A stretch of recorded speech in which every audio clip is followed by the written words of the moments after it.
ప్రస్తుతం చిరంజీవి అనిల్ రావిపూడి కాంబోలో వస్తున్న సినిమాలో వెంకీ క్యామియో రోల్ చేస్తున్నారు. ఇన్స్పెక్టర్గా పాత కేసులో చిరంజీవిని పట్టుకునే పాత్ర పోషిస్తున్నాడు.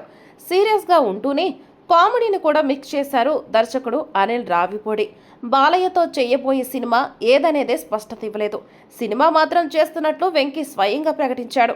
గోపీచంద్ మలినేని సినిమాలో ఏమైనా క్యామియో రోల్ పోషిస్తాడా అనే సందేహం అభిమానుల్లో ఉంది. అయితే మలినేని తర్వాత బాలయ్య క్రిష్ దర్శకత్వంలో తనయుడు మోక్షజ్ఞతో మల్టీ స్టారర్ చేస్తున్నారు. మరి వెంకీతో సినిమాకు దర్శకుడెవరు, ఎవరు నిర్మిస్తున్నారు వివరాలు మాత్రం తెలియరాలేదు.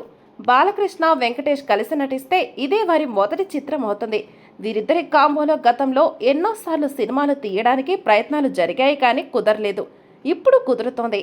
Balayya action, Venky family sentiment, comedy కలిస్తే సూపర్ డూపర్ హిట్గా నిలుస్తుందంటున్నారు. మరి వీరిద్దరిని కలిపి సినిమా తీయబోతున్న దర్శకుడెవరు, నిర్మాత ఎవరు అనేది వివరాలు బయటకు రానివ్వడం లేదు.